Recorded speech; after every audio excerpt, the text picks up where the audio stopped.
नाशिक ग्रामीण भिक्षाल ज्ञानराज वारकरी शिक्षण संस्थेचे संस्थापक हरिभक्तपरायण कृष्ण महाराज कुंजीर त्यांना साथ करतील हरिभक्तपरायण जनार्दन महाराज गोंडे।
धरी पीक गाई ओढल्या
झाले राम राज्य काय आम्हासी. माइक मला थोडासा आवाज एकत्रित करा.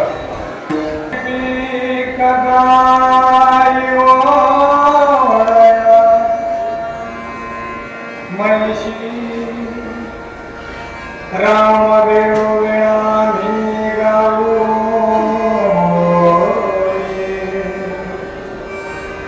धडिता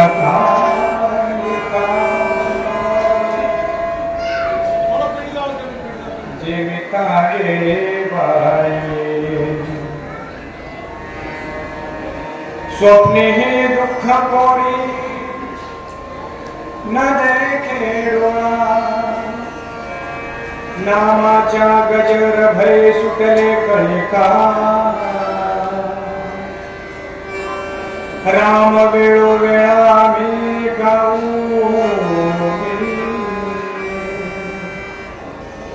धडिता कांडिता जीविता वर करणे आवडत कविते. आवाज थोडा खणकतोय तो पण आवाज खणकतोय.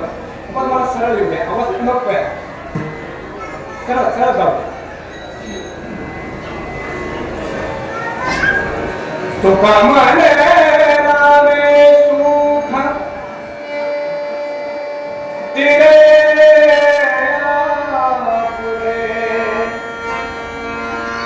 तया गर्भवासाये जाणे कुंटले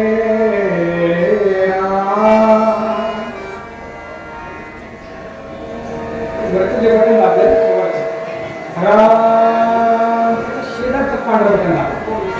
राम वेळोवेळी गावोगे दलिता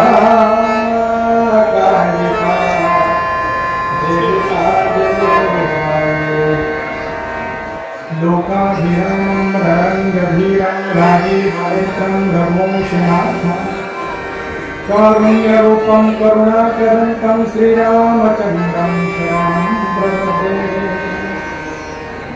महायोगपीठे तटे भीमहत्यां वरं पुण्डरीकाय दातुं मुनीन्द्रैः समागत्य तिष्ठन्तमानन्दकन्दम्. समोरचं आहे ना बॉक्स करा तिकडे समोरचं बॉक्स तिकडे का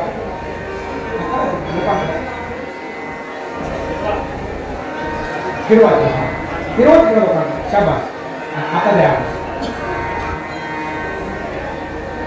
महायुगते कटे हे मरत्या मरं पुंडलिका यदा पुंडलिकै समागत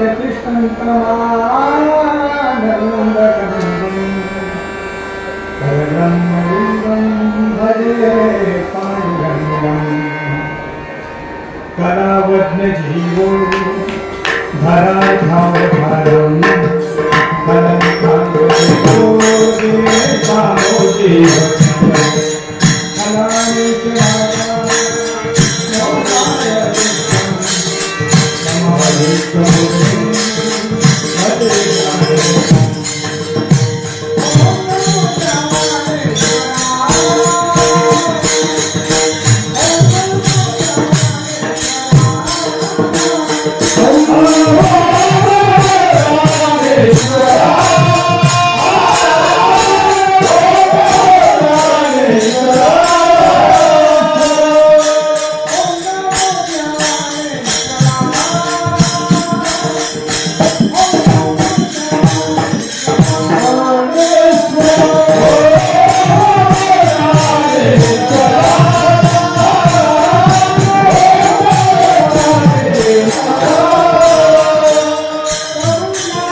नमो सद्गुरु सच्चिदानंद रूपाय नमो सद्गुरु भक्त कल्याण मूर्ती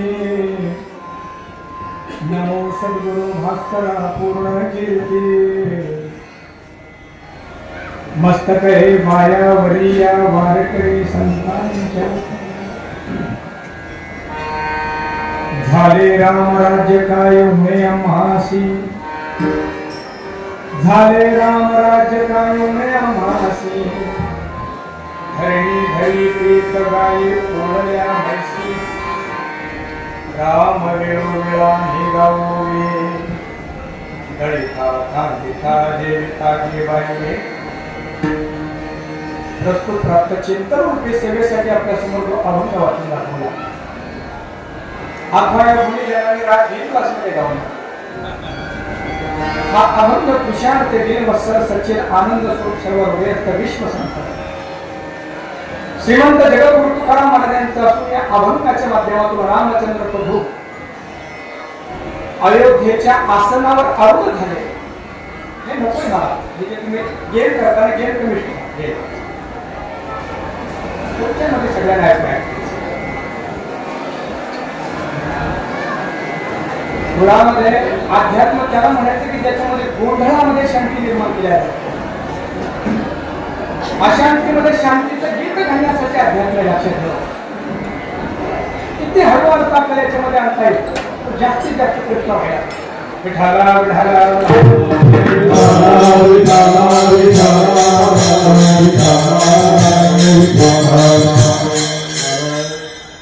राम राजा झाले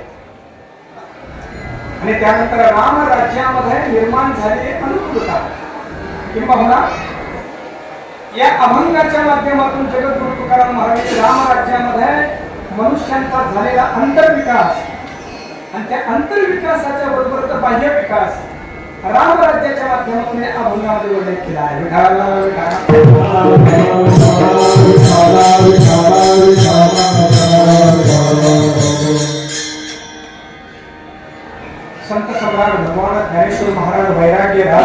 खूप आहे. शांती ब्रह्म एकनाथ महाराज वारकरी संप्रदायाचा आराध्य दैवत रुक्मिणी प्राण संजय भक्तवांच्या कल्पतरू करुणा सिंधू कृपा परमात्मा स्थानाचे अधिष्ठात्री दैवत आहे. बरेचदा पुरुषोत्तम रामचंद्र प्रभू राम झाला. खरं तर हे सगळे नाव घेत असताना त्याचे अर्थ वेगवेगळे. रामलला म्हटले की श्री रामचंद्र दिसतात आणि प्रभू रामचंद्र म्हटले की मग ते रामराजे दिसतात. वेगवेगळे त्याचे रूप आहे. त्यांच्या असीम अपार अहेतुकी दयेमुळे करुणेमुळे या पवित्र अशा चैत्र मासामध्ये रामचंद्र प्रभूंच्या राम दरबारामध्ये येऊन भगवंताचं चिंतन करण्यासाठी, संतांची गुणानुवाद करण्यासाठी आणि महापुरुषांनी जो मार्ग आपल्याला दाखवला त्या मार्गाचं अनुसरण करण्यासाठी आपण प्रवृत्त आहोत. हा आपल्या जीवनातील परमभाग्याचा काळ आहे. क्षण आहे.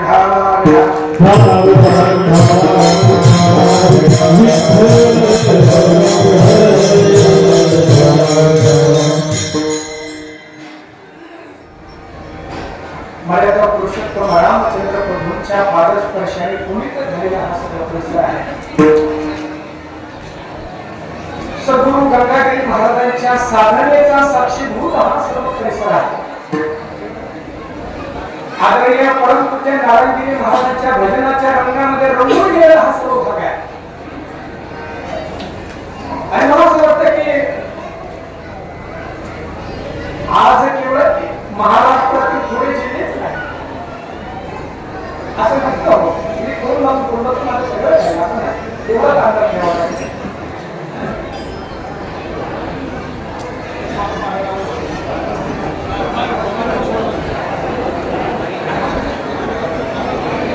श्रीराम श्रीराम श्रीराम.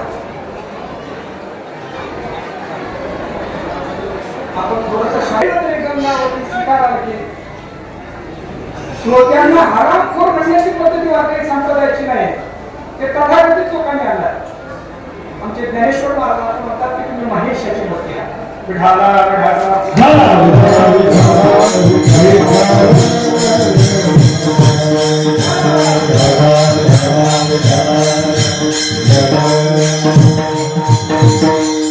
आणि केवळ एक दोन जिल्ह्यापुरतं नाही तर मला असं वाटतं की विश्वामध्ये जेवढा हिंदू समाज आहे त्या संपूर्ण हिंदू समाजाचं आज नेतृत्व करत आहे. आणि सगळ्यांमध्ये वाटतं की प्रकर्ष आणि हिंदू धर्माची जागृती जे करताय आदरणीय परमपूज्य महंत रामगिरी महाराजांची ही साधना असलेली आहे. आणि आदरणीय परमपूज्य आदरणीय परमहंस हरिशरणजी महाराज यांच्या आधिपत्यामध्ये आणि सर्व गावकऱ्यांच्या सहकार्याने श्री क्षेत्र राम दरबार बागाखाने आश्रमामध्ये अनेक वर्षापासून सुरू असलेला हा अखंड हरिनाम सप्ताह याही वर्षी अतिशय उत्सवपूर्ण आणि उत्साहपूर्ण वातावरणामध्ये साजरा होतो. खरं तर यांना असं बोलावं सगळीकडे पाहिलं तर जंगल आहे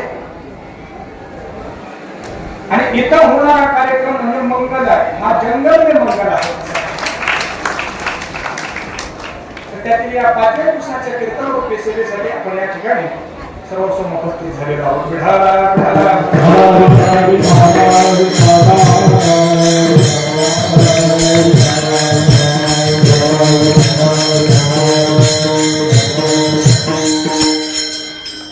अकराळ विकराळ कळी काळामध्ये आपण आहोत. आपण ज्या युगामध्ये आहोत सगळे थोडेसे शांत व्हा. अजून थोडे शांत व्हा. नाही जर ऐकणं साधली तर तुमच्या आणि माझे मन बोलले तरी माझे शब्द तुमच्याकडे येते. अजून एक बोलू का? बोलणं म्हणजे अध्यात्म नाही. जास्त ओरडणं म्हणजे सुद्धा अध्यात्म नाही. मौन म्हणजे अध्यात्म आहे. काय बोलवतात मी कालच असं वाटलं महाराज सगळ्या संघटना ज्या निर्माण करायच्या ते विसर्जित करण्यासाठी किंवा बोलायचं त्याच्यासाठी ते मौन होण्यासाठी प्रयत्न करूया आपण.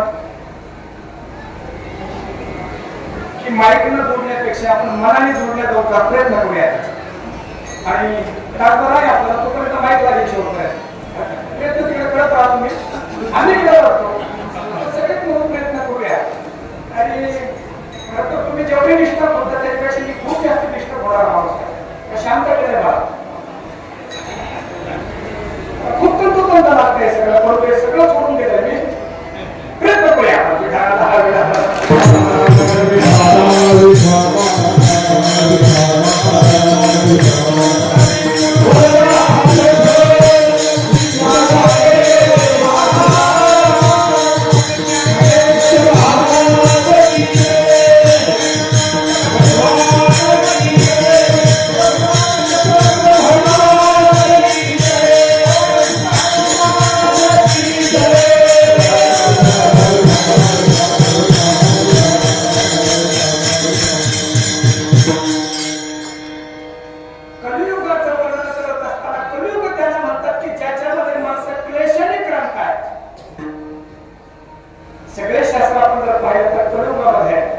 कलियुगामध्ये सगळ्या शास्त्रामध्ये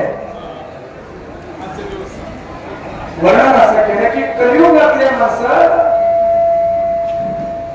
क्लेशाने कष्टाने पिडलेले आहेत कसं बघा साध्या भाषेमध्ये जर बोलायचं तर घर वर्णन पूर्ण धरण असं काय झालं साधन सगळे झाले साधन सगळे झाले पण साधन सुख देत नाही खूप चांगलं आहे का आपण आज प्रगती झाली आणि त्या प्रगतीमध्ये जे माणसं तुम्हाला वस्तू देतात ना त्या वस्तूच्या पुढे शब्द लावतात की आम्ही तुम्हाला सुखाचे साधन देणार आहोत याचा अर्थ काय सुखाचे साधन देणार आहोत सुख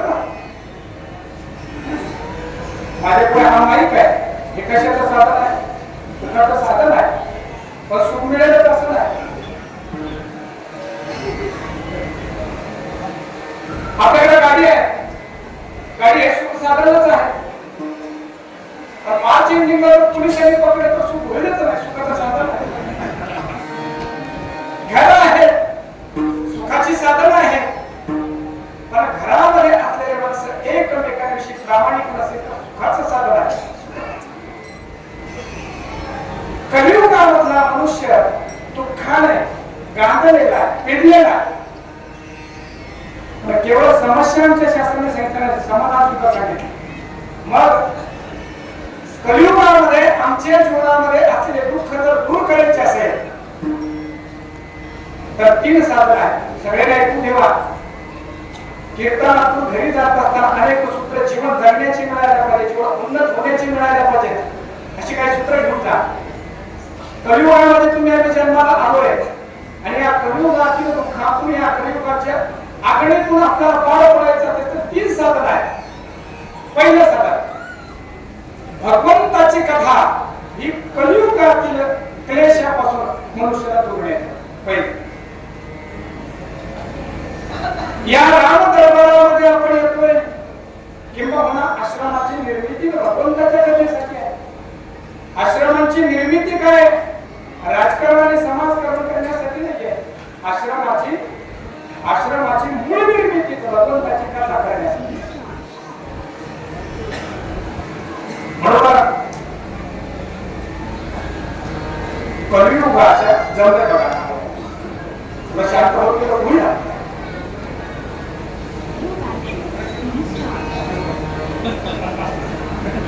सुख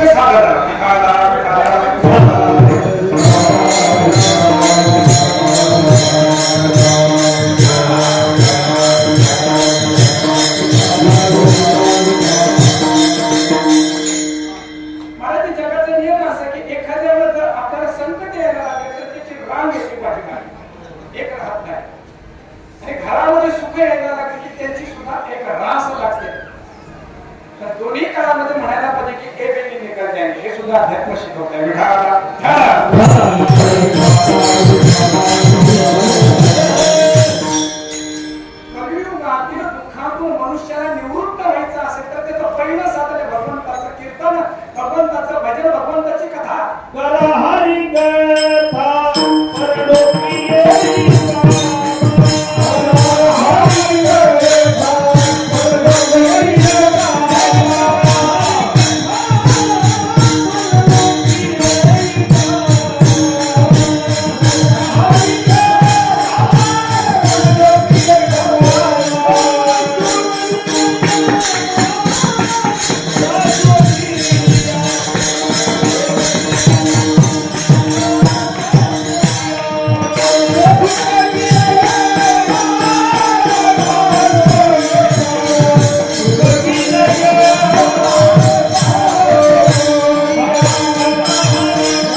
करेल असं बोलताय थोडा म्हणजे हे प्रमाण तर लोकांतराचं आहे पण हरिकथेचा इथं आम्हाला परिणाम पाहिजे सर्व सुखाने आलो सर्व सर्व सुखाने आलो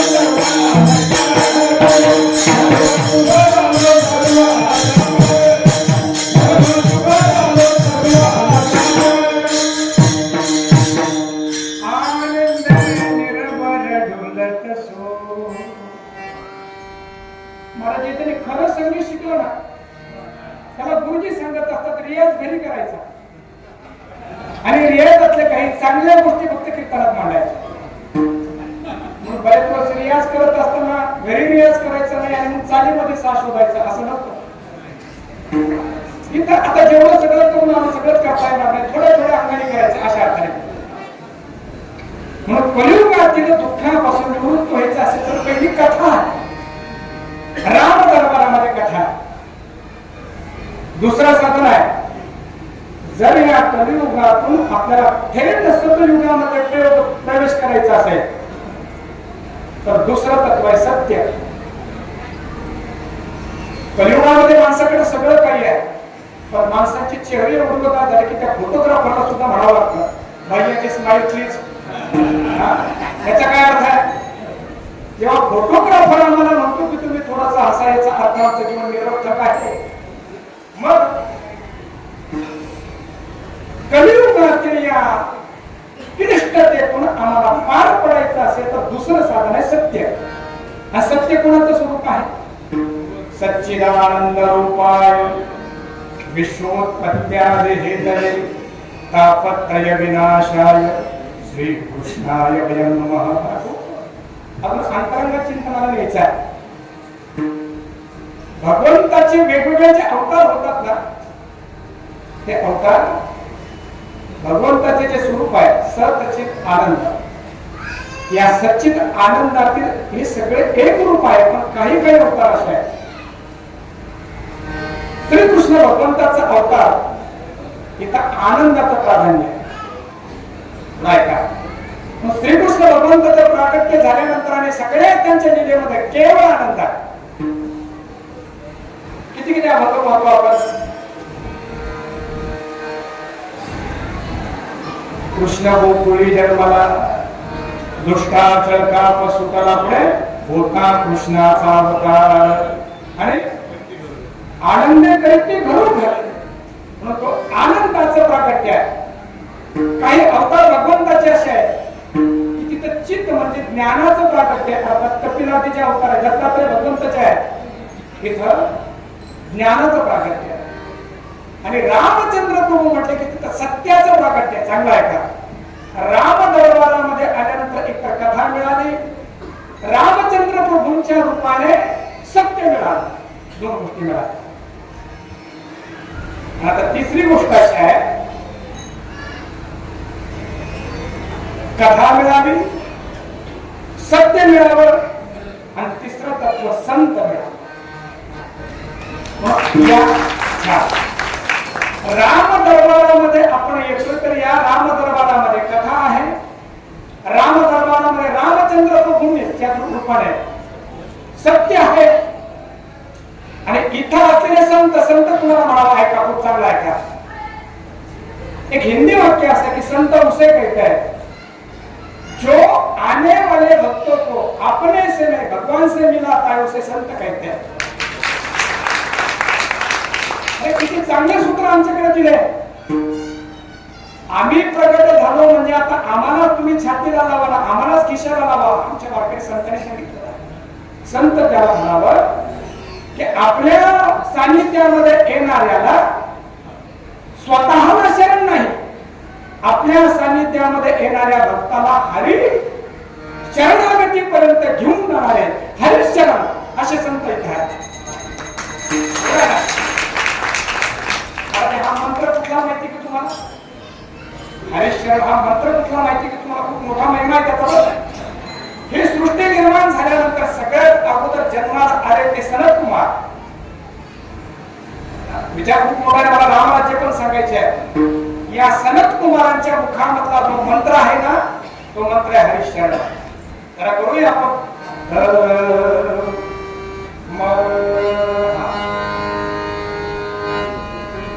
हरि शरणं हरि शरणं हरि शरणं हरि शरणं हरि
राम दरबारामध्ये आपण आलो. काय काय मिळालं? राम दरबारामध्ये कथा मिळाली, कीर्तन मिळालं, राम दरबारामध्ये सत्य मिळालं आणि राम दरबारामध्ये संत हरिश्चरणजी महाराजजी मिळाले. मग सांगू आपल्याला, ऐका ऐका अजून ऐका, चांगलं ऐका. आपण आता कलियुगामधले माणसं नाही, कलियुगातून थेट सत्ययुगामध्ये आपला सगळ्यांचा प्रवेश झाला. कलियुगामध्ये या तीन तत्वाचा आश्रय तुमच्या जीवनाला मिळाला तर तुम्ही कलियुगामध्ये असून सुद्धा कलियुगामध्ये नाही, तुम्ही सत्ययुगामध्ये आहात. म्हणून राम दरबारामध्ये येणारा प्रत्येक भाविक जगामध्ये फिरत असताना कलियुगामध्ये फिरत असेल आणि इथल्या दरबारामध्ये प्रवेश केला की तो सत्ययुगामध्ये प्रवेश करतो.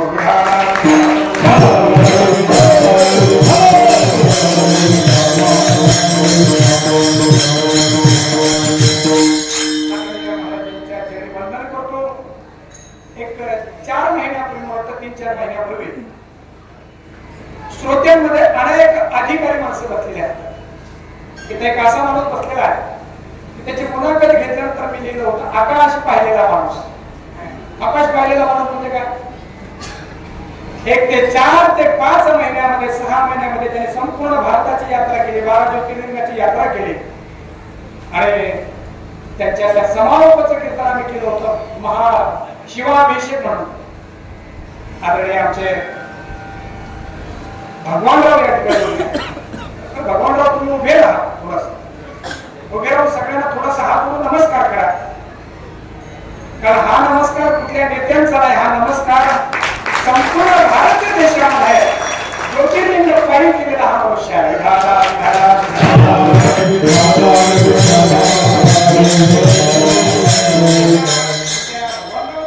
महोत्सवाच्या निमित्ताने आदरणीय महाराज कीर्तनाला त्या ठिकाणी उपस्थित होते आणि कीर्तन ऐकल्यानंतर हा कुठला आहे, खरं तर कीर्तन घ्यायची म्हणजे आजच्या काळामध्ये त्याच्या मागे माणसं किती आहेत, त्याचे फॉलोअर्स किती आहेत, हा सगळा विचार करून ते केल्या जातात. परंतु महाराजांनी कीर्तन ऐकल्याबरोबर त्यांच्या परिकरांना सांगितलं की महाराजांचा नंबर घ्या, नुसताच नंबर घेऊ नका, त्यांचं कीर्तन घ्या आणि आपल्या राम दरबारामध्ये महाराजांना. किंबहुना माझ्या जीवनामध्ये मी अनेक महापुरुष पाहिले पण एवढी सरळता आणि एवढं प्रेम असलेला महापुरुष माझ्या जीवनामध्ये सर्वश्रेष्ठ आहे महाराज. ज्ञानेश्वर महाराजांनी जसं वर्णन केलं, चंद्र में जलांछन मार्तंड जे तापहीन ते सर्वाही सदा सज्जन सोय रे हो तू असे हे महापुरुष म्हणजे मार्तंड आहे, सूर्याप्रमाणे प्रखर आहेत, परंतु जगाला ताप न देणार आहेत. अशा आदरणीय महाराजांच्या चरणी वंदन करतो. अनेक भाविक या ठिकाणी उपस्थित आहेत. आनंदीच्या मार्गाचा ज्यांनी आम्हाला दाखवला, आम्हाला घेऊन गेले असे आदरणीय पितृत्वाला गोरख अण्णा या ठिकाणी उपस्थित आहे. समोर त्यांना मी म्हटलं की पूर्ण वर्गाचा तेवढे नको, समोरासमोर आपण असायला पाहिजे. ते कृपा दृष्टीने ते तिथून बघताय. आपल्या भागातील युवा कीर्तन करणे आणि वारकरी घडवण्याचं काम जे करताय तेव्हा कमी शिकला घुमायला लागला तो कमी. आदरणीय कृष्णाजी महाराज कुंजीर त्याचबरोबर इथं उपस्थित असलेले सर्वच भाविक त्यांना सगळ्यांना मी वंदन करतो. सुंदर असा त्यांचा मृदंग आहे, गोड मृदंग आहे. मला सांभाळावं लागलं तुमच्यासोबत गाण्याचं. उत्कृष्ट असा मृदंग आहे. समाधीवर बसलेले महाराज आपल्या सगळ्यांनाच मी वंदन करतो. आणि वेळ थोडा राहिला. ज्या रामराज्याचं वर्णन या अभंगामध्ये आहे त्या रामराज्याचे काही सूत्र आमच्या जीवनामध्ये येऊ शकतील का त्याचा प्रयत्न या अभंगाच्या माध्यमातून करायचा. वेळ थोडा आणि या थोड्या वेळामध्ये अनेक सूत्र आपल्याला बघायचे आहेत. मोठ्या प्रेमाने जेव्हा जेव्हा विठ्ठल विठ्ठल भजन होईल तेव्हा हाताने गाडी वाजवा आणि मुखाने भजन करा.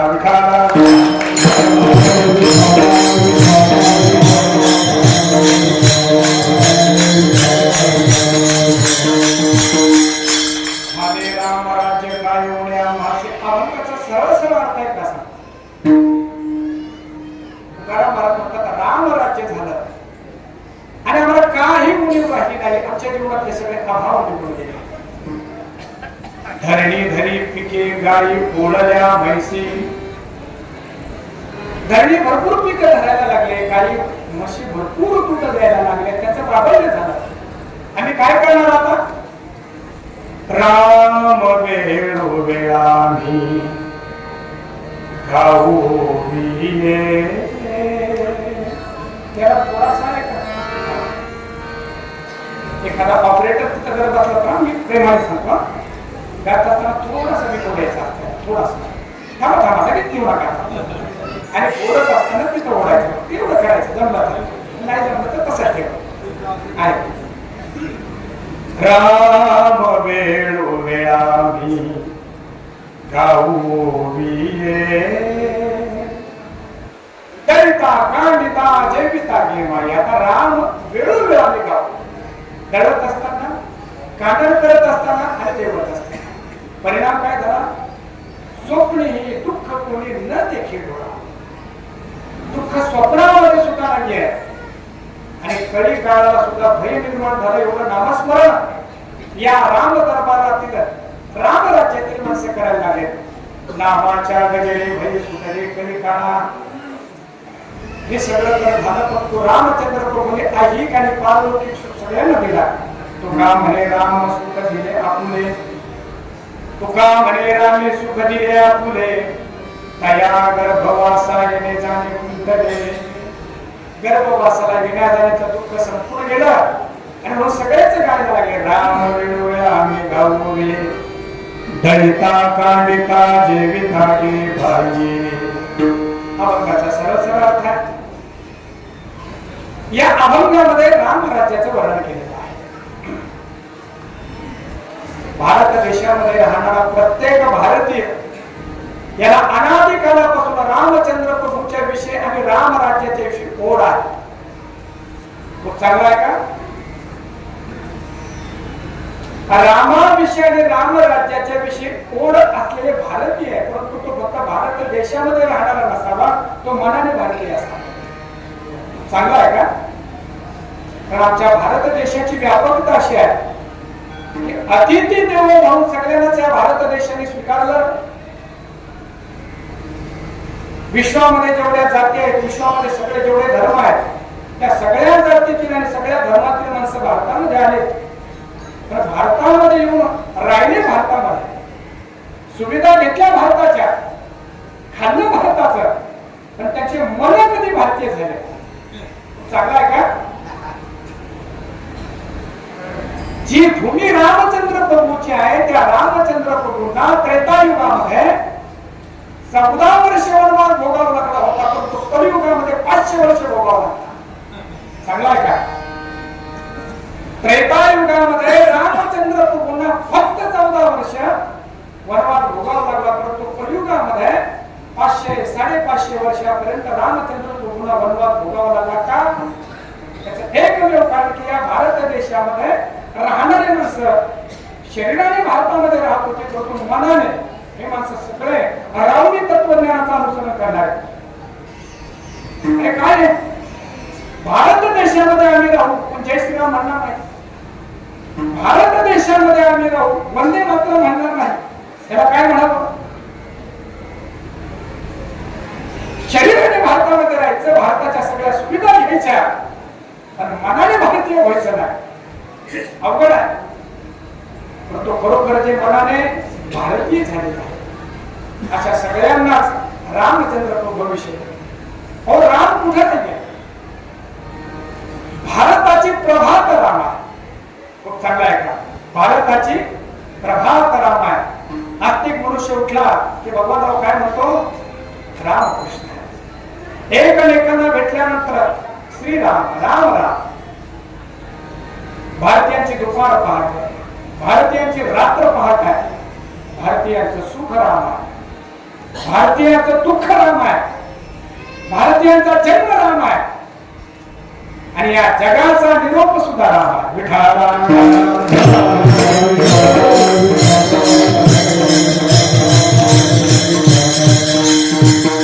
सगळीकडे राम. आणि फक्त सगळीकडेच नाही, बाहेरच नाही. ऐसा हृदयामध्ये मी रामो सारे ग गुमग मपर ग गुमग धर्म ग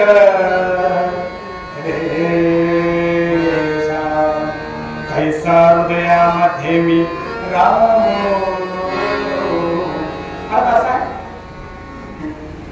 जे खरं आहे ते थोडस जाणून घेतलं की मग कष्ट करावं लागत नाही.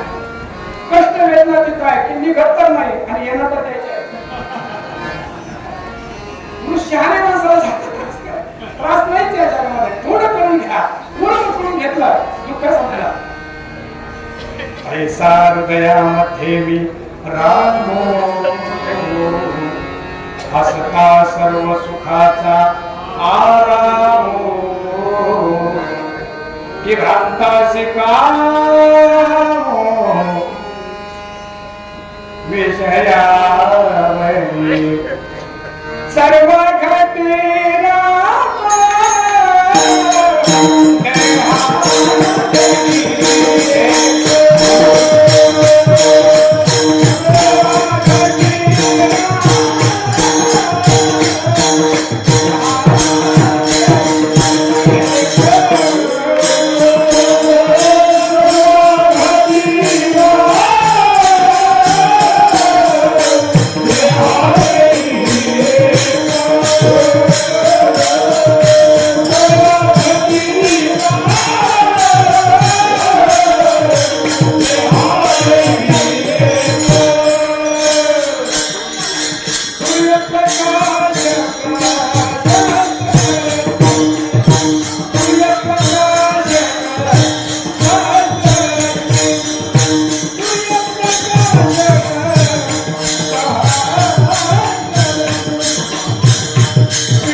जसं रामाविषयी प्रेम आहे तसं राम राज्याविषयी चांगलं आहे का?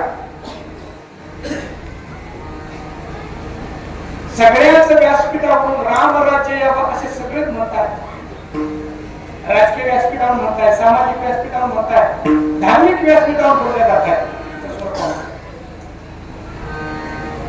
परंतु केवळ बोलल्याने होणार नाही, रामराज्य नुसतं बोलल्याने होणार नाही, तर या रामराज्याची काही प्रक्रिया आहे.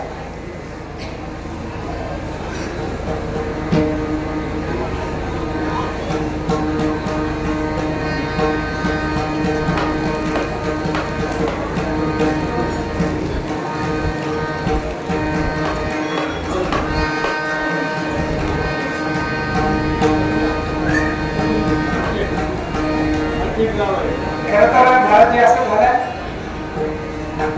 श्रोत्यांची जितणी आशा आणि अवधान एवढं भागलंय हे असं वाटतं आता बाकीचं नको काय असं झालं. अर्जुनाच्या बाबतीमध्ये ज्ञानेश्वर महाराज म्हणतात की याचं अवधान किती मोठं झालं. कृष्णोक्ती सागरा हा अगस्तीची दुसरा आणि खोट बरोबर पाहिजे कसा उभे याचा असं असं आहे. रामराज्य यावं रामराज्य यावं एवढं फक्त बोलून जमणार नाही, तर त्याच्यासाठी काम करावं लागतं. रामचंद्र प्रभू सिंहासनावर बसल्यानंतर रामराज्य आलं नाही, तर 14 वर्षामध्ये रामचंद्र प्रभूंनी जे वनवासामध्ये काम केलं ती रामराज्याची तयारी होती. चांगलं आहे का सगळं? आम्हाला बऱ्याच वेळेस असं वाटतं की रामचंद्र प्रभू वनवासाला निघाले, खरं तर हीच ती भूमी होती.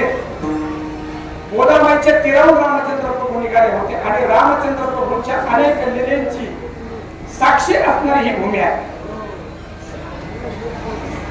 रावणाला मारण्यासाठी रामचंद्र प्रभू निघाले होते असं बऱ्याच लोकांना वाटतं, परंतु तो जर सगळ्यांच्या विरोधामध्ये बसलेला असेल तर त्या रावणाला मारण्यासाठी बाहेर जाण्याची काय गरज आहे?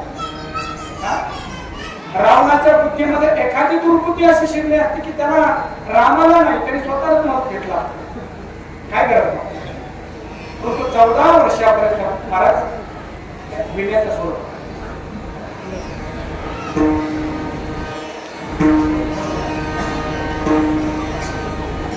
14 वर्षापर्यंत रामचंद्र प्रभू जे निघालेत ना ते रावणाला मारण्यासाठी नाही, तर राम राज्याची निर्मिती करण्यासाठी.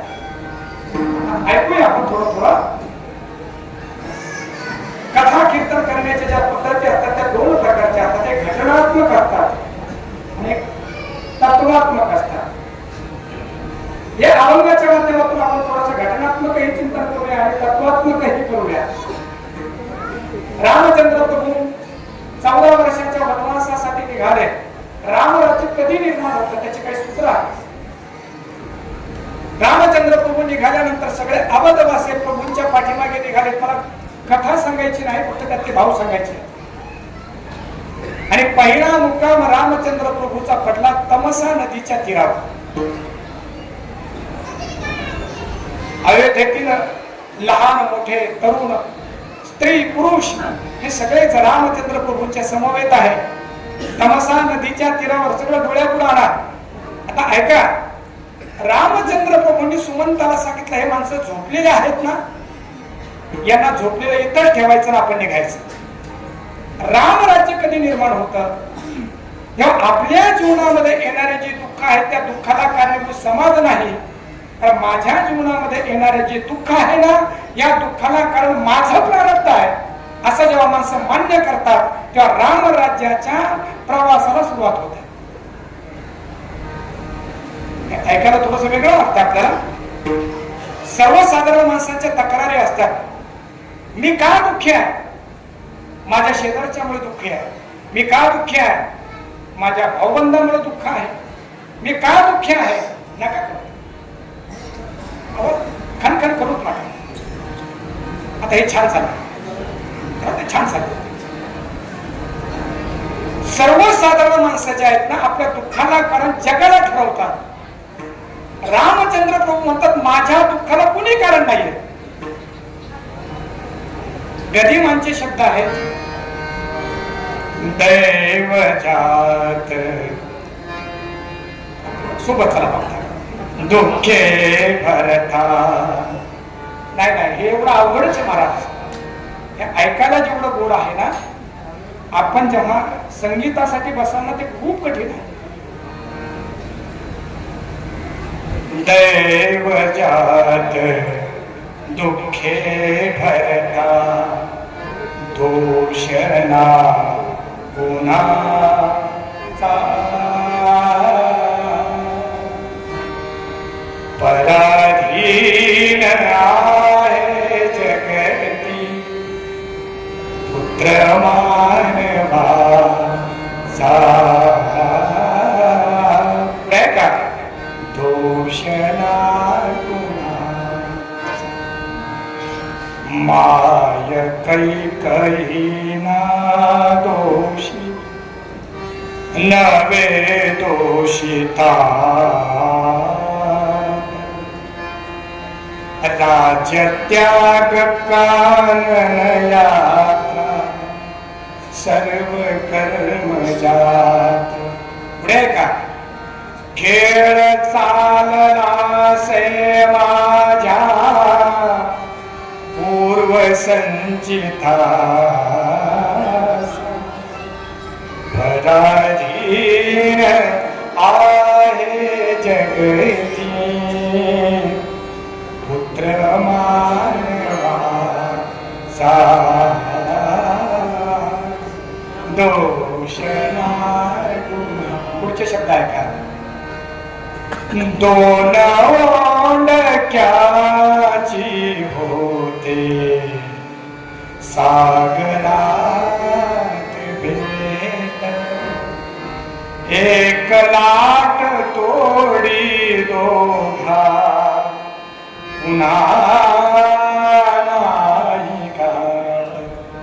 क्षणिक ते बी आहे बाळा मेळ मानसा. पराधीन आहे जगती पुत्र मानवा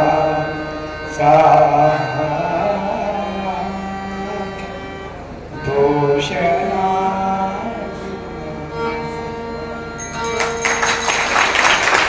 चांगलं वाटतंय. आज तार षडजाला लावून नुसता गोंधळ चाललाय, पण आजही आपण इथल्या रसिकतेने हे सगळं ऐकताय. आनंद वाटतोय. रामराज्याची सुरुवात कधी होत आहे, दोष कुणाला नाही. आपण्या घात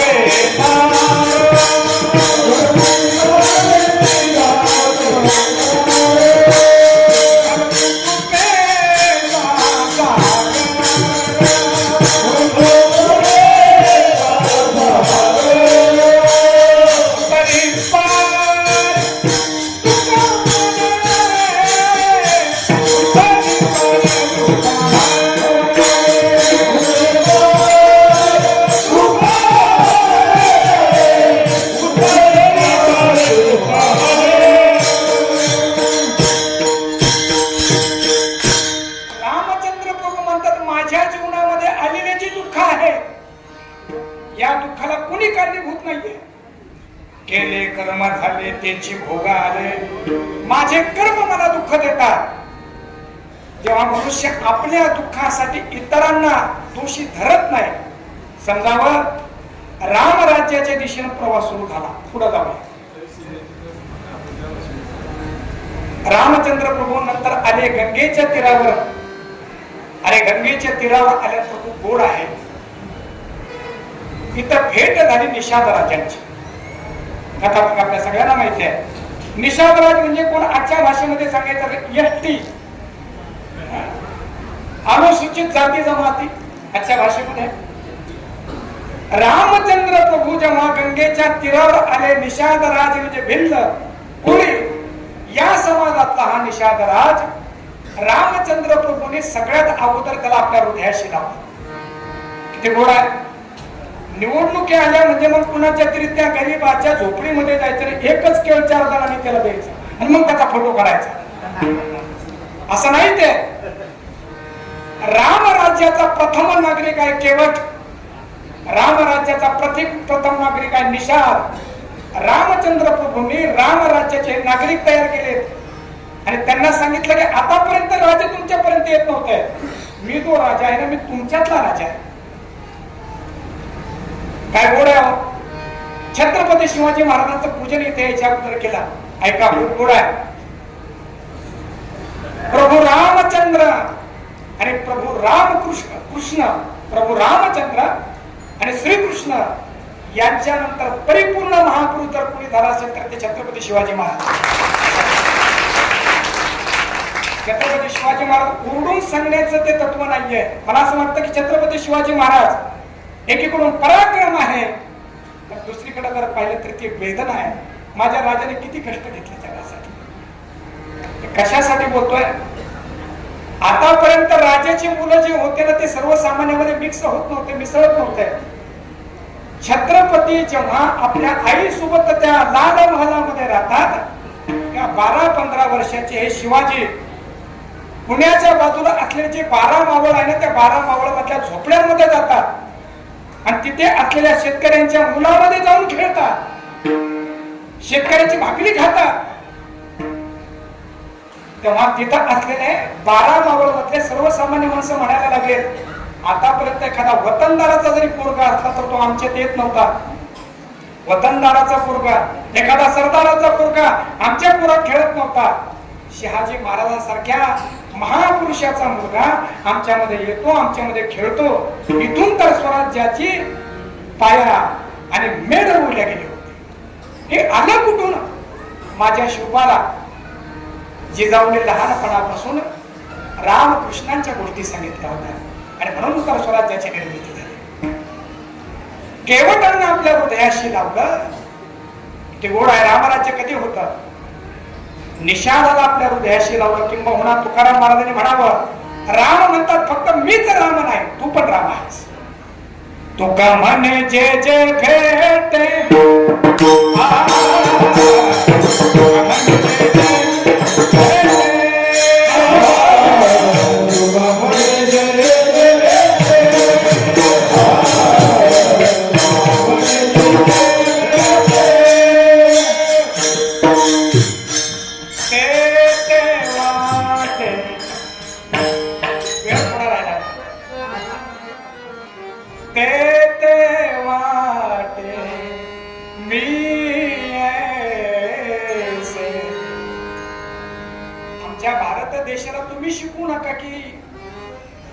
जाती धर्माचं निर्मूलन व्हायला पाहिजे, सगळ्यांना एकत्र ठेवायला पाहिजे. तुम्ही आम्हाला शिकू नका. हे आमच्या भारतीयांच्या रक्तामध्ये या रे लहान तो. किंबहुना गुरुदेव मामासाहेब असे म्हणायचे की ज्ञानेश्वर महाराजांनी 12व्या शतकामध्ये अध्यात्मातली लोकशाही निर्माण केली. हवा तो खणतोय, तो काय खणत. रामचंद्र प्रभूने केवटाला आपल्या हृदयाशी लावलं, निषादाला आपल्या हृदयाशी लावलं. पुढे चला. रामचंद्र प्रभू पुढे आले आणि चित्रकूटला राहिले. पुढे कथा आहे महाराज.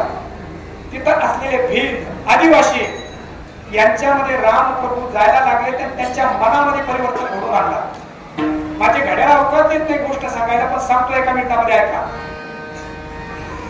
भारती अयोध्येला आले आणि रामचंद्र प्रभूंना नेण्यासाठी ते निघाले परत. कथा भाग सगळ्यांना माहिती आपल्याला. आणि अरण्यामध्ये राहणारे आदिवासी म्हणायला लागले की अयोध्येमध्ये म्हणजे नगरामध्ये राहणारे मोठमोठाले माणसं आमच्याकडे येणार आहेत आणि आमच्याकडे येणार म्हणजे ते आमचे अतिथी आहेत. हे कोण म्हणताय? जे रामचंद्र प्रभू येण्याच्या अगोदर चोऱ्या करत होते, लुटमारी करत होते, हे माणसं म्हणाले. मग त्यातले काही माणसं म्हटले, अरे ते राजे माणसं, मोठमोठाले माणसं, त्यांचं आतिथ्य कसं करणार आपण? त्यातला एक म्हातारा माणूस म्हटला, अरे आपल्याकडे काही नसलं तर काय, एवढं मोठं जंगल आपल्याकडे आहे आणि या जंगलामध्ये असलेला जो रानमेवा आतिथ्य करूया. अयोध्येमधून सगळेच लोक, राजे, भरत, तिन्ही माता, सर्वच सर्व आलेत रामप्रभूंना नेण्यासाठी. आता छत्तीसगड मध्ये आहेत, मध्य प्रदेशमध्ये. या चित्रकूटला आले आणि आल्यानंतर या आदिवासी लोकांनी त्यांचं खूप चांगलं स्वागत केलं. सगळ्यांनी स्नान वगैरे केले, तर सांगितलं पंक्ती धरा. सगळ्यांनी पंक्ती धरल्या आणि मग अरण्यामध्ये मिळणारे करवंद, जांभळ, आंबे, काजू, काय काय तो रानमेवा असा तो सगळा त्यांनी एकत्र केला आणि अयोध्येतून आलेले हे सगळे जे मोठमोठाले माणसं आहेत त्यांना ते वाटलं. यांना हे सगळे पदार्थ जेव्हा आपल्या ताटामध्ये आले त्यांनी आपल्या खिशातले पैसे काढले आणि म्हटले याचा काय भाव आहे? म्हणजे भाव नाही, आमचा भाव आहे तुमच्याविषयी. भाव काय विचारतात? आमचा भाव आहे तुमच्याविषयी. अतिथी आला तर त्याला बिनमुख जाऊ द्यायचं नाही, ही आमची संस्कृती सांगते. अयोध्येतले काही माणसं म्हटले, कारण आपल्याकडे बंगले आहेत, आपल्या घरामध्ये काही कमी नाही. आपल्याकडे पाहुणा आला की आपण पोराला सांगतो की बाबा घरी नाही, सांगते ना. पोरगे दारामध्ये येतात, काका काका आमच्या वडिलांनी सांगितलं की ते घरी नाही येत. आमच्या घरामध्ये सगळं काही असून आम्हाला मुलाच्या तोंडामध्ये दोन घास घालावीशी वाटत नाही. या माणसांना राहण्यासाठी घर नाहीये, या माणसांना करण्यासाठी शेती नाहीये, याच्याकडे काहीच नाही. यांच्या अंतःकरणाचा विकास झाला कसा? त्या आदिवासी लोकांना अयोध्येतून आलेल्या एका प्रमुखाने विचारलं, अरे तुमच्या जीवनामध्ये हा विकास झाला कसा? तुम्ही ऋषीमुनींच्या आश्रमामध्ये जातात का? त्यातला एक म्हातारा म्हटला, अहो महाराज, अहो पोटाचे खळगे भरता भरता दिवस निघून जातो, कसले ऋषी कसले मुनी? अरे मग तुमच्या जीवनात हा विकास झाला कसा? म्हटले तर 6 महिन्यापूर्वी जर तुम्ही आले असते ना, तुमच्या अंगावर कपडे नसते ठेवले असते. कारण या अरण्यामध्ये आमचं कामच होतं, येणारे माणसं त्यांची लुटमार करायची, आलेल्या माणसांचं धन लुटायचं आणि त्या लुटीच्या धनावर आमचा संसार चालवायचा. पण पुढे का रामचंद्र प्रभू इथं आले, त्या आमच्या झोपड्यापर्यंत आले, त्या आमच्यापर्यंत आले आणि शुद्ध जीवनाची गोडी त्यांनी आम्हाला लावली. आता तुम्हाला सांगतो, आता चोरी करावीच वाटत नाही. रामराज्य कशाला म्हणतात? चांगलं आहे का? कायद्याने माणसं नसतं बदलत, माणसाची वृत्ती बदलली की माणसं बदलत असतात. आमच्या समाजामध्ये जेवढे जेवढे कायदे आपण केलेत ना, त्या वृत्ती तेवढ्या जास्त वाढल्या. दारूबंदीचे कायदे करणारे माणसं रात्री दारूशिवाय झोपत नाहीत. किंबहुना असं म्हणतात की दिवसभर एवढं टेन्शन झालं, थकू आहे, आणा 2-3 कायदे असेल ते सोडा. जे काही चित्रपट लहान पोरांनी बघू नये अशी ज्या चित्रपटांवर बंदी घातली गेली ना, ते पिक्चर त्याच मुलांनी जास्त पाहिजे. मानसशास्त्र कायदे करून माणसं कधीच बदलत नाही. माणसाच्या अंतःकरणाची वृत्ती बदलली की माणसं बदलत असतात. हे सगळे आदिवासी असं म्हणतात की रामचंद्र प्रभूने आम्हाला अशा जीवनाची दिशा दाखवली, आता चोरी करावी वाटत नाही, आता शुद्ध जीवनाचा असा रस लागला. रामरसाची याच अनरस रुचती के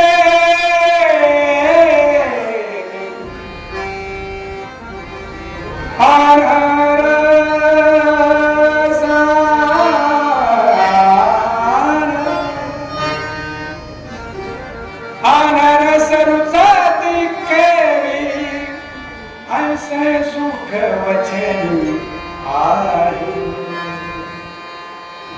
हे रामराज्य तर बनवून चालू होतं. आणि बघा नाशिकमध्ये पंचवटीला रामचंद्र प्रभू आले. कृष्ण मला घड्याळ पाहता मी येतोय पुढे आपल्याला नाही पुढे पाहता म्हणजे आभावर कधी येशील, येतो लगेच. मी मलाच आठवण करून देतोय. आणि पंचवटीला आल्यानंतर हा तो परिसर आतापर्यंत या गोदामाईचं रक्त लाल कायमच झालेलं, राक्षसांचं खिन्नळ तिला माहिती. पहिल्यांदा कोणीतरी राजकुमार आला होता की त्याने अलगद त्या पाण्याला स्पर्श केला. कोणीतरी असा राजकुमार आला होता की त्याने अलगद त्याच्यामध्ये स्नान केलं होतं, तो रामचंद्र. पंचवटीचा प्रसंग आपल्याला माहितीये. रावणाला सीतामाईचं अपहरण केलं. रावण कुणाला म्हणायचं? गोड आहे काय भाव आहे का?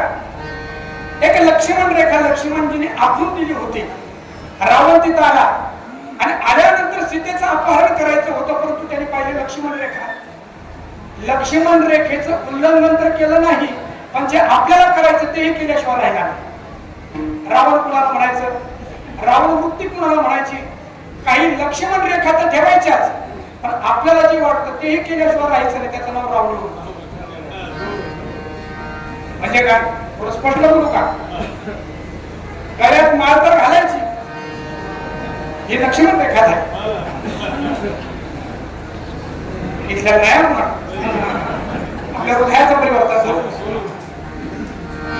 गळ्यात माळ तर घालायची, पण मनाला जे जे वाटतं ते केल्याशिवाय राहायचं नाही. याला म्हणजे रावणी वृत्ती. ही लक्ष्मण रेखा होती. सीतामाईचं अपहरण झालंय. राम राज्याचं वर्णन आपण करतो आणि या राम राज्यामध्ये जटायू म्हणजे काय? जटायू म्हणजे गिधाड आहे, लक्षात ठेवा. जटायू म्हणजे काय? गिधाड आहे. आपल्या डोळ्यासमोर एका स्त्रीचं अपहरण केल्या जातं, हे गिधाडाला सहन झालं नाही. आजची माणसं गिधाडापेक्षा खाली गेले. आमच्या डोळ्यासमोर जर एखाद्या तरुणीची कुणी जर अब्रू घेत असेल, तिला जर छेडत असेल, तर आम्ही मोबाईल काढतो आणि त्याच्या रील बनवतो. आम्ही गिधाड का? गेंड्याच्या कातड्यांपेक्षा आमचे कातडे मजबूत झालेत.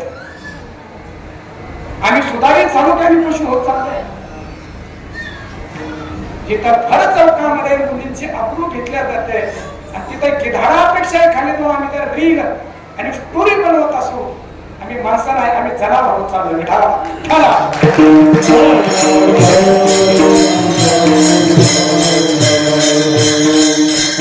रामराज्य त्याला म्हणावं की ज्या ठिकाणी पशु पक्ष्यांना सुद्धा वाटतंय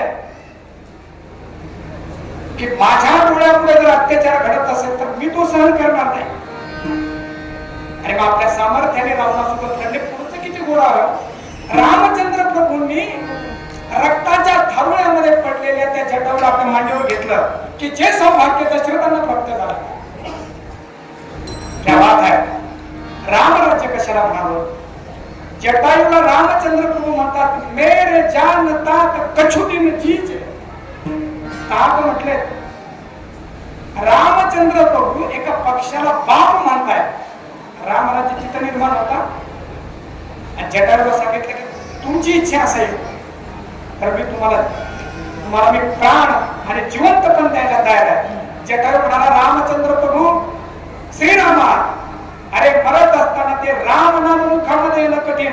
साक्षात राम माझ्या जवळ आहे आणि त्याच्या मांडीवर मी प्राण सोडतो, त्याच्यापेक्षा मृत्यूची सार्थकता काय?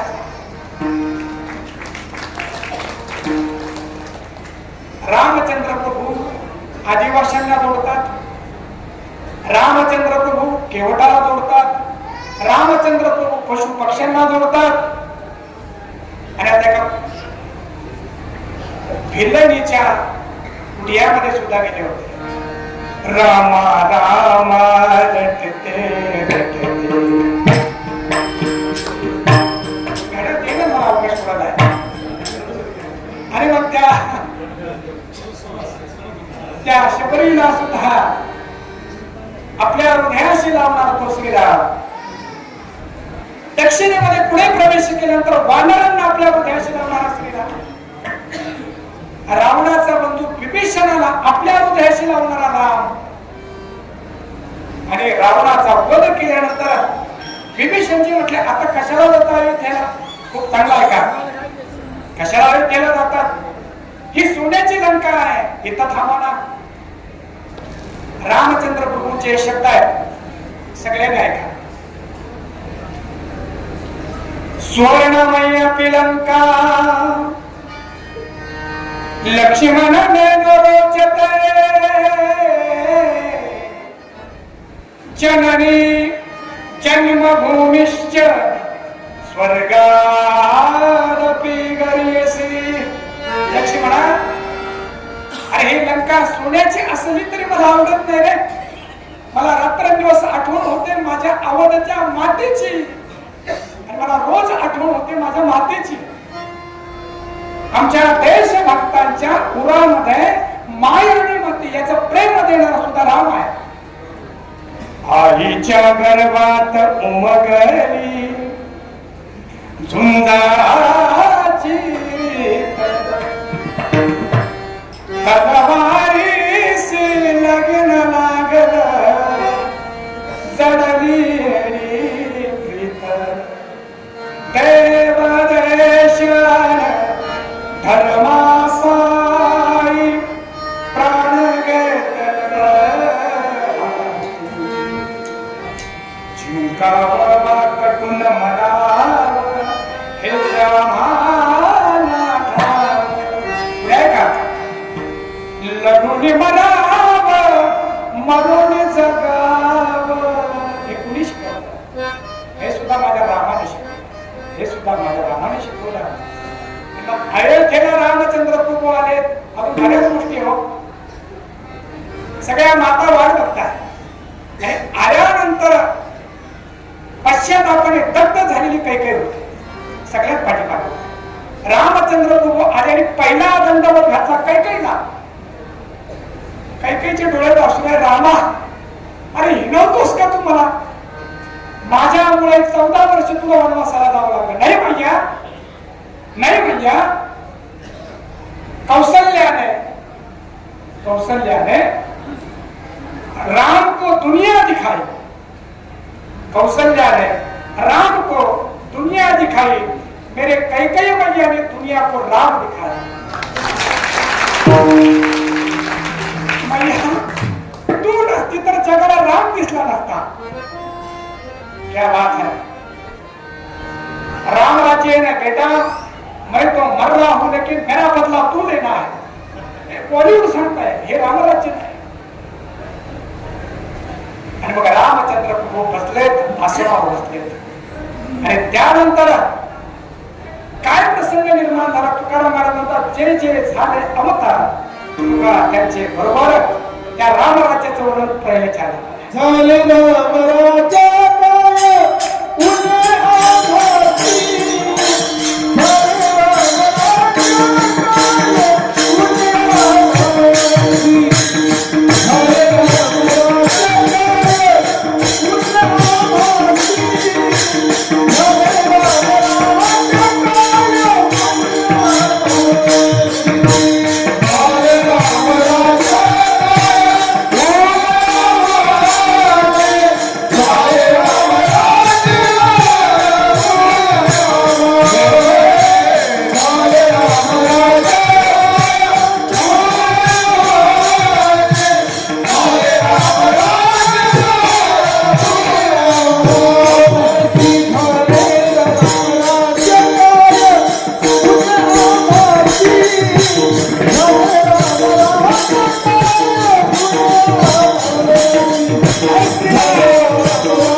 सगळं चिंतन सांगणार आहे. आता घरी जाऊन आपण चिंतन करायला आहे. आवाज सरळ करा, जो भंगार आवाज आहे सरळ करा. तुकाराम महाराज म्हणतात राम राज्य झालंय, राम राज्य आलंय. भौतिक दृष्टिकोनातून काही उणीव राहिली नाही. त्रिविध दुःखातून माणसं मुक्त झाले. गाई म्हशी भरपूर दूध द्यायला लागले, धरणी दूध द्यायला लागल्या, गाई म्हशी दूध द्यायला लागल्या आणि धरणी भरपूर पीक द्यायला लागली. राम राज्यामध्ये 4 गोष्टी खूप सुंदर झाल्या होत्या. रामकालीन आवाज सरळ करा, तो घुमतो सरळ करा. रामकालीन राज्य व्यवस्था, रामकालीन कुटुंब व्यवस्था, रामकालीन शिक्षण व्यवस्था आणि रामकालीन समाज व्यवस्था. एक वाक्यामध्ये राम राज्य आल्यानंतर रामकालीन राजव्यवस्था कशी होती. रामकालामध्ये राजव्यवस्था अशी होती, राजकीय व्यवस्था अशी होती, राजकीय परिस्थिती अशी होती. तिथं सुद्धा भांडणं लागलेले होते. जसे भांडणं लागलेले असतात ना, निवडणूक होईपर्यंत सगळे एकत्र राहतात आणि निवडून आले की माणसं नॉट रिचेबल होतात. आणि मग ते रुसव्या फुकण्याचं नाट्य सुरू होतं. कशासाठी? आम्हाला हे पद पाहिजे, आम्हाला ते पाहिजे, आम्हाला ते पद पाहिजे. रामराज्य जेव्हा आम्ही म्हणतो त्याचा विचार कसा आहे, रामकालीन राजव्यवस्थेमध्ये सुद्धा भांडणं लागले होते. पण गादी मी घ्यावी म्हणून नाही, गादी तू घ्यावी. रामचंद्र प्रभू जेव्हा अयोध्येमध्ये येणार तेव्हा हनुमंताला अगोदर सांगितलं, भारताच्या मनामध्ये थोडीशी तरी इच्छा असेल अयोध्येच्या सिंहासनाविषयी तर आपण अयोध्येला जायचं का.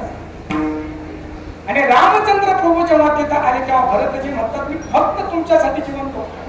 एक दिवस जर तुम्ही आले नसते तर मी प्राण सोडला असता. इथं स्पर्धा लागल्या, मला मिळावं म्हणून काय, माझा जो प्रेम आहे त्याला मिळावं म्हणून.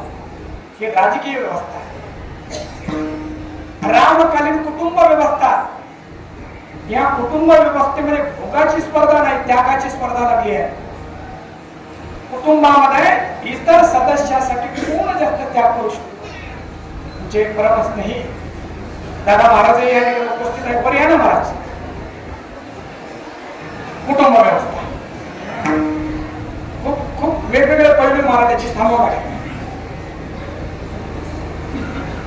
रामकालीन शिक्षण व्यवस्था गोड आहे.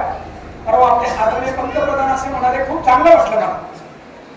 आता 15 ऑगस्टच्या भाषणामध्ये ते म्हणाले की जवळपास 70-80 वर्षापर्यंत आपण फसत आलोय की आपण भारतामध्ये राहून सुद्धा आपण जे शिक्षण घेतो ते मॅकेलेचं शिक्षण घेतो. आम्ही भारतामध्ये राहून सुद्धा आम्ही मनाने भारतीय कधी होच नाही अशी व्यवस्था काही लोकांनी करून ठेवली. म्हणून सगळे शिक्षण व्यवस्था आम्हाला शिकवते की तुमचे ऋषी मुनी ग्रंथ हे चुकीचे कशा आहे. पंतप्रधान असे म्हणाले की ही मॅकेले शिक्षण पद्धतीने आपण जे गुलाम झालोय, ही शिक्षण पद्धती जाऊन आपली भारतीय शिक्षण पद्धती आहे. ही भारतीय शिक्षण पद्धती काय? प्रातःकाल प्रातःकाल उठी के रघुनाथा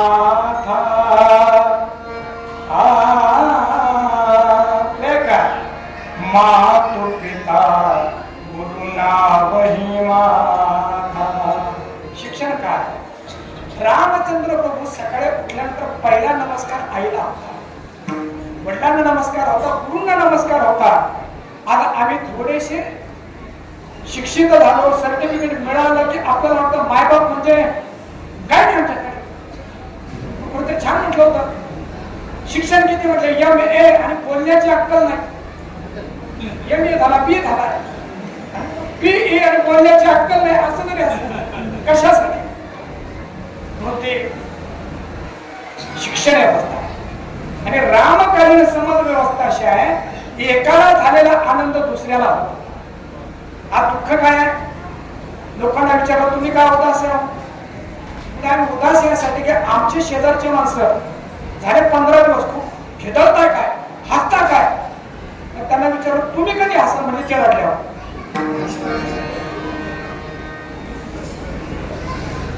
माणसं दिसताना स्टँडर्ड दिसतात, मनाने विकृत झाले. राम राज्यामध्ये सुशोभित दाही दिशा, सुशोभित दाही दिशा, आनंद नर नारी शेषा. कृष्ण जन्मामध्ये जन्म झाला गोकुळामध्ये यशोदाच्या घरामध्ये आणि आनंद कुणाला?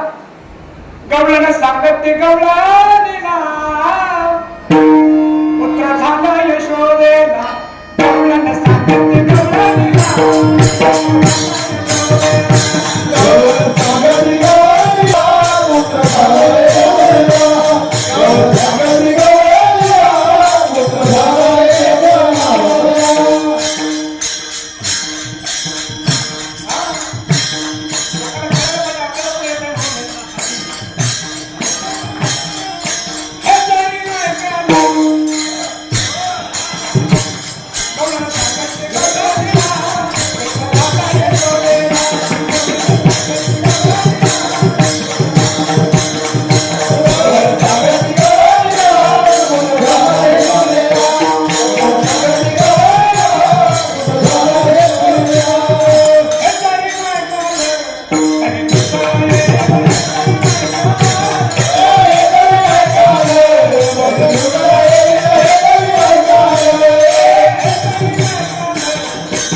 तुम्ही बेफा म्हणून असता. अरे मूर्खता आहे का? एखाद्याला डॉक्टरने सांगितलं बाबा तू 8 दिवसांनी मरणार आहे,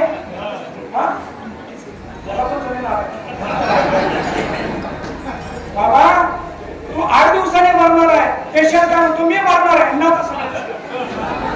अरे काय पागल झालो की काय? ज्या अभंगाने आम्हाला जागृत करायचं त्या अभंगाने आम्ही बेफाम होतो. आपले विचारवंताने जागे व्हा. ज्या अभंगाने आम्हाला जागृत करायचं त्या अभंगाने अफूच्या गोळ्याप्रमाणे बेफाम होतो. हे असंही गाता येईल ना महाराज. हे जरी नाही काल तरी दुसरा येईल. हे जरी नाही काल सरत शेवटिया काल ओढून नेईन सरत शेवटिया. एका जनार्दनी आमच्या कर्मा जाईन.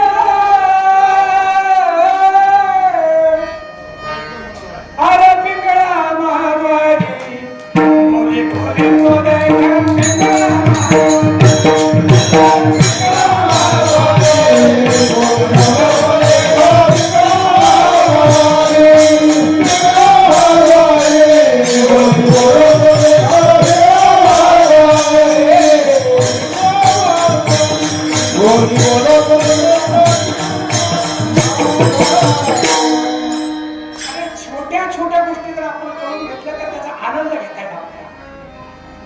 नाचण्यासाठी अभंग आहेत ना आमच्याकडे. गवळण सांगत ते गवळा दिला आता नाचा पुत्र झाला यशोदे.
सगळा बावळटपणा आम्हालाही करते, पण आमच्यावर कोणी ते मोठे माणसं असतात किंबहुना आमच्या वागण्याने त्यांना खाली पाहावं लागणार नाही ही जबाबदारी आम्हाला.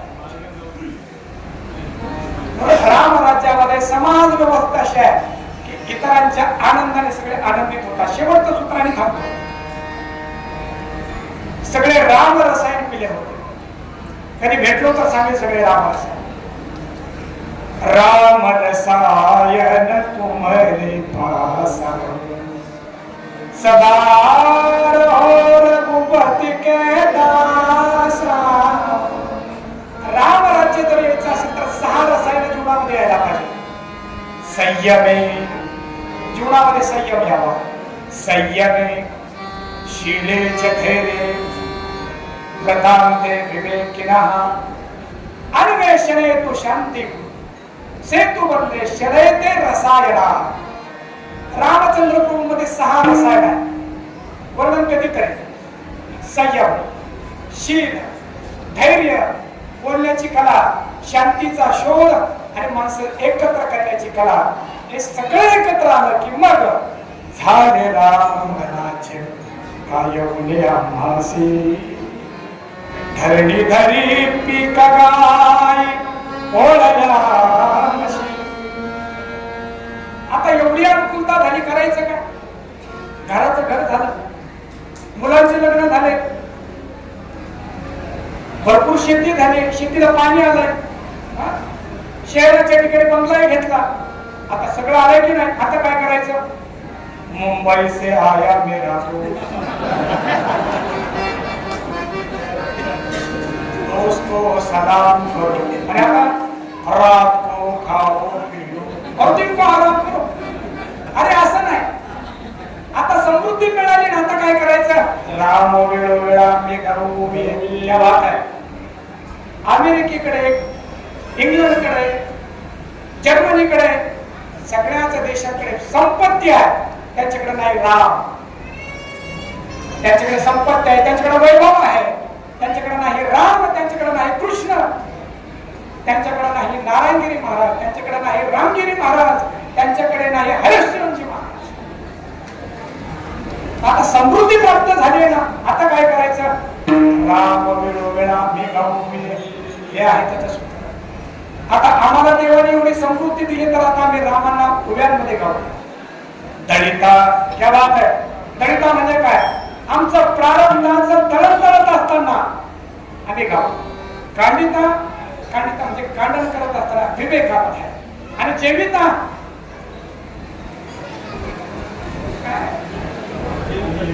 नाही मी प्रमाण आठवतोय. ब्रह्मरसावडी त्याच्या अगोदर चवी चवी घेऊ खास ब्रह्मरस जेविता घेवाये. आणि त्याचा परिणाम असा झाला स्वप्ने ही दुःख कुणी देखील तुला मानशास्त्र आहे. मनुष्य जागृतीमध्ये आनंदित राहिला की स्वप्न हे आनंदाचेच पडतात. किंवा दिवसभर तो चांगला झोपला त्याला चांगली झोप येते. तर दिवसभर बावळटपणाने जगला की मग झोपल्यानंतर झोप इकडून गंगापूर करून येईल का? इकडून श्रीरामपूर येईल का? तिकडून वैजापूरकडून येईल का? रात्रभर झोपीचं वाट बघायची, येतात ना रात्रभर. रात्रीची झोप येण्यासाठी सुद्धा दिवस खूप चांगला लागतो. आमचे दिवस इतके सुंदर जायला लागले. दिवस रामनामामध्ये, स्वप्न रामाचे आणि सुषुप्ती आमची सुषुप्ती नाही, समाधी झाली. स्वप्ने ही दुःख मुनींना देखील आणि नामाच्या गजरे मरी सुटले कळे काळा. तुका म्हणे रामे सुख दिले तुका म्हणे रामे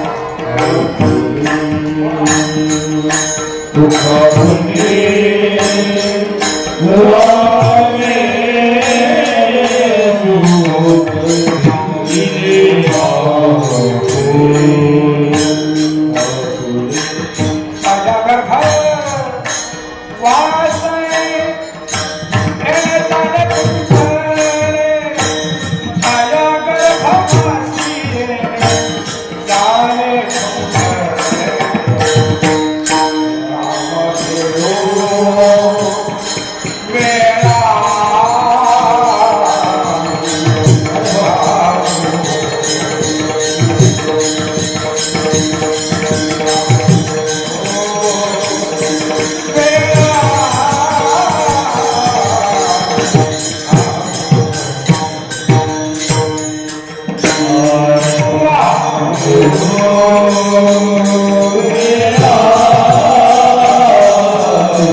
कधी रे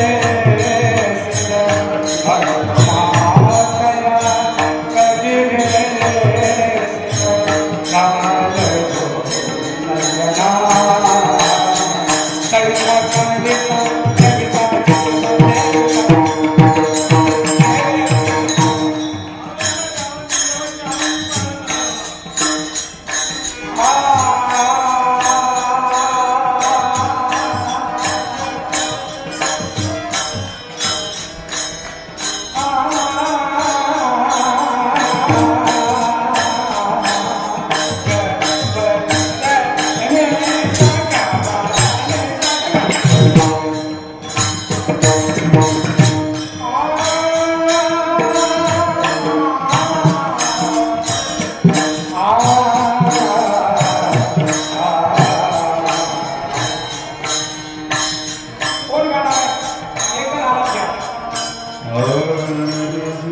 राम दरबारामध्ये लाईट नव्हती आणि लाईट आली आहे.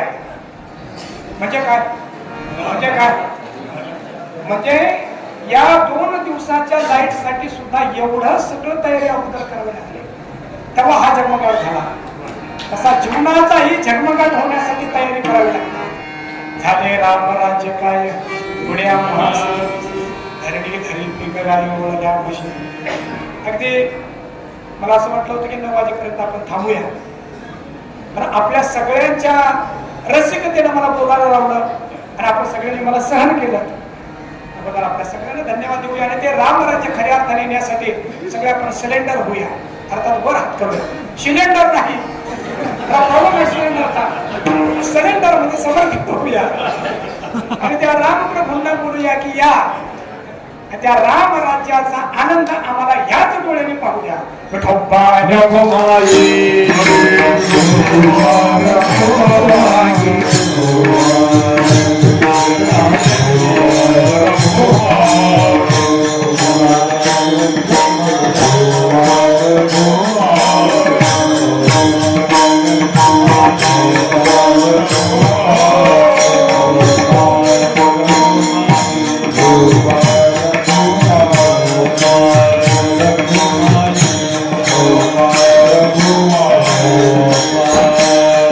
Kumari,